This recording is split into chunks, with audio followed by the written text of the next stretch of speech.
Good afternoon and good morning, everyone. This is Ethan Perry from Loyalty 360, welcoming you to another edition of Leaders in Customer Loyalty Industry Voices. In these episodes, we talk to the leading agencies, technology partners, and consultants in the customer loyalty world about the technology, trends, and best practices that impact the ability of brands to drive the unique experiences that generate customer loyalty. Today, we have the pleasure of speaking with Chris Jones, the Senior Vice President of Engagement Solutions at ITA Group. Welcome back to the podcast, Chris. I'm glad you could be here again. Hey, Ethan, great to be here with you. Thanks. Yeah, so for those who may not have listened to our conversation back in May, can you just give a quick overview of how ITA Group supports a brand's customer loyalty efforts and some of the industries you work with? Yeah, absolutely. We are a professional services and technology agency. And so we work closely with clients to design, implement, operate, fulfill, analyze, and optimize customer loyalty programs. We also work in the employee engagement, employee reward and recognition space, the channel and sales incentive space, experiential events, and we do primary research and experiential learning and development. Today, obviously, we're talking about customer loyalty, but our business touches a lot of broad areas. Awesome. Well, speaking of customer loyalty, the last time we talked, you really emphasized that true loyalty is built on both value and ease, with the emotional connection with the customer serving as an X factor. The latest research that you guys just presented in your recent webinar takes that concept even further. So, what motivated ITA Group to explore emotional connection like more deeply right now? Yeah, sure. Well, I think there's a couple of things. One is that as a lifelong marketer in consumer products, agencies, retail, financial services, I've kind of known deep down, and all of our peers would probably say, yeah, we know that emotional connection drives behaviors from our customers, our consumers, whoever they might be. But when you said it's the X factor, no one's really satisfied saying something's the X factor. It's always better if we can quantify it and really show it. So we took value and ease from the prior studies and we said, let's try and quantify the incremental impact when people have these kind of emotional connections. And that's exactly what the study did. It showed that it's not only an independent factor, but it's a multiplier that adds value to brands and businesses through their loyalty program when it's present in addition to value and ease. Awesome. Yeah. Well, since we've talked about that and you've done this new research, have you noticed a shift in how brands are talking about or internally prioritizing emotional loyalty when they're looking at customer loyalty program strategy? I don't know if I would say there's been a shift. We've been talking about this with our clients and implementing with our clients for a number of years now.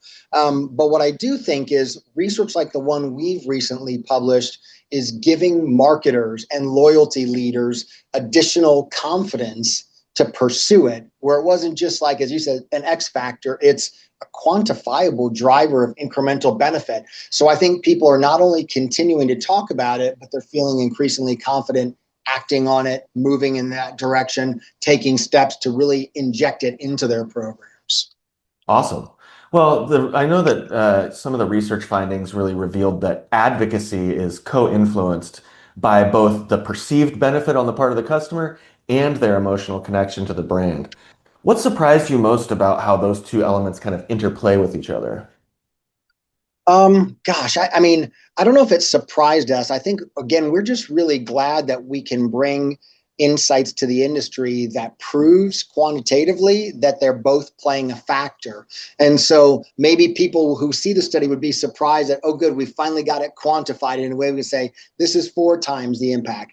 This is 2 times the impact. And together you get 6 times the impact. So I think maybe it's a good surprise to the readers of the survey to say, oh, I can go back to my team and say, this isn't just feel good stuff. This is quantifiable and we can drive our business with it. So that's probably the most surprising thing, that we have people able to be well equipped to make that case within their businesses.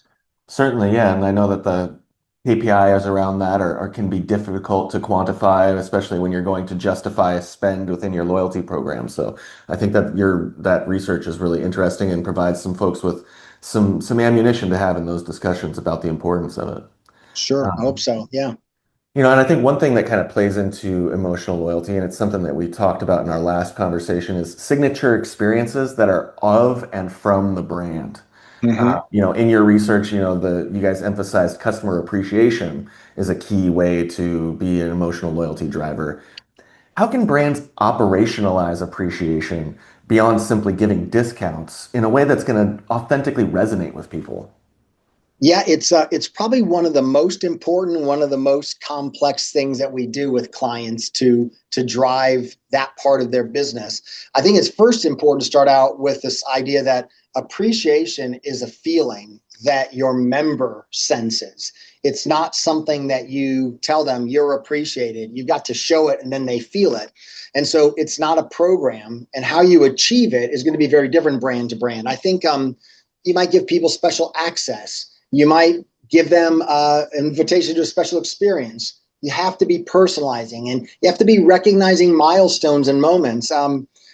Would you be willing as a brand to support a cause that matters to the member, not just one that matters to the brand?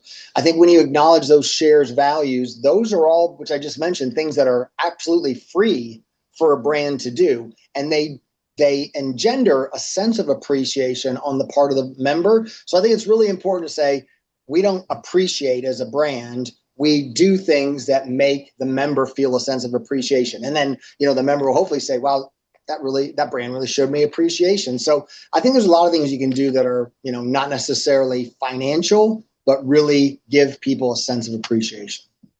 Yeah, and that kind of segues into, talking about many loyalty programs. One of the pitfalls they fall into is relying too heavily on transactional rewards. And you gave a couple examples there, but from your perspective, what are the most effective non-monetary or experiential levers brands can pull to increase that emotional connection and at the same time, increase perceived value? Well, I think this is kind of an interesting topic for us to talk about, especially with kind of viewers of your podcast who might say, well, who are we talking about non-monetary, the consumer or the brand? And I think it's important to say sometimes when we talk non-monetary, it means you're not giving a financial benefit to the member. But that doesn't mean it doesn't cost us something monetary as the brand to provide it. Like I'm a loyal Marriott Bonvoy member and they give me access to great experiences. Those aren't free for the brand to put on, but I would think of that as a non-monetary experiential benefit that I could use my points for, or might actually be invited to anyways. And so keep in mind, non-monetary, the way we talk about it is it just isn't your regular discount or your regular cents off or your regular points turn into cash or free goods. It's about an experience. And I think when you think about that, there's also things that don't have to cost your company money. And we talked about some of them a minute ago. If you're making sure that you're giving information or access or showing a certain mindset, personalizing, maybe you're saving a member time by curating the things they see and the things that you recommend. Those can all be ways that you add value in non-monetary ways, I would say. Awesome. Yeah, well, one of the other things that, we've seen surfacing is that community and belonging are strong emotional motivators.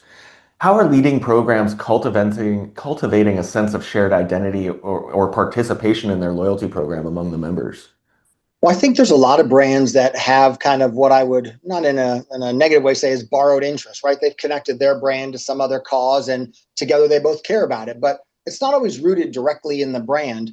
One of the stories I often tell about work that I've done previously, our business has done, is Casey's General Stores, Casey's Rewards. I was at Casey's when we designed and launched that program. It's a brand that has now 2,900 stores. Nearly half of them are in towns of 5,000 people or less. So when we created that program, of course, we had points, fuel discounts, free pizza, but we also added in the ability to take those points and give them to your local kindergarten through 12th grade school in the form of a cash donation.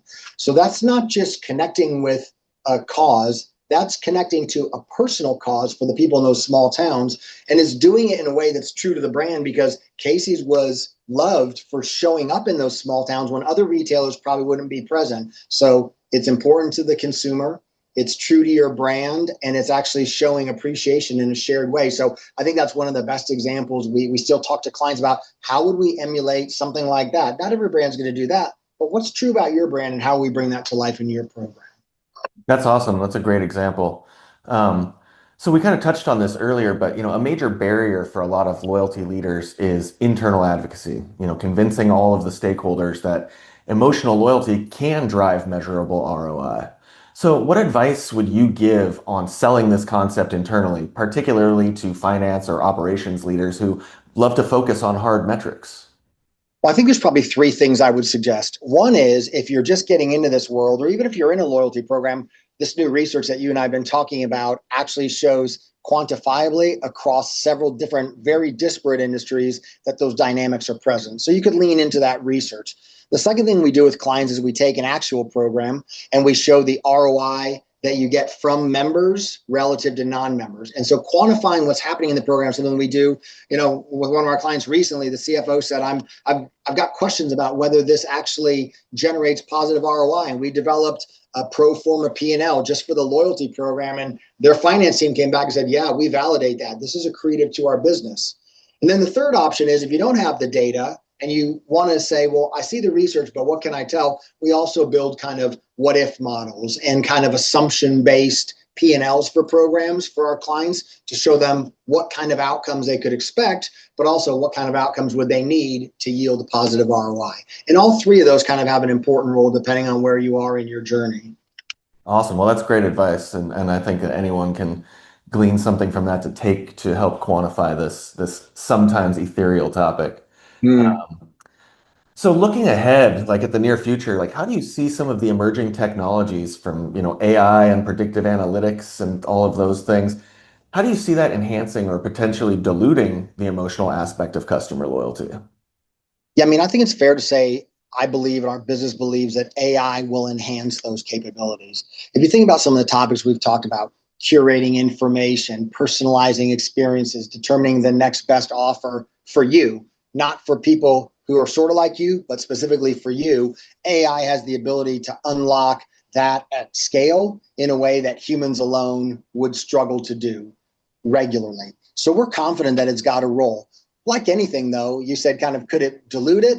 Well, if you're not putting it in place smartly, if you're not working with a provider who's tested it, validated the model, shown you the guardrails and the pros and cons, yeah, it could be misused like anything. But we're pretty confident that the work we're doing on our own and for and with clients will be amplifying that impact, not diluting it. Awesome.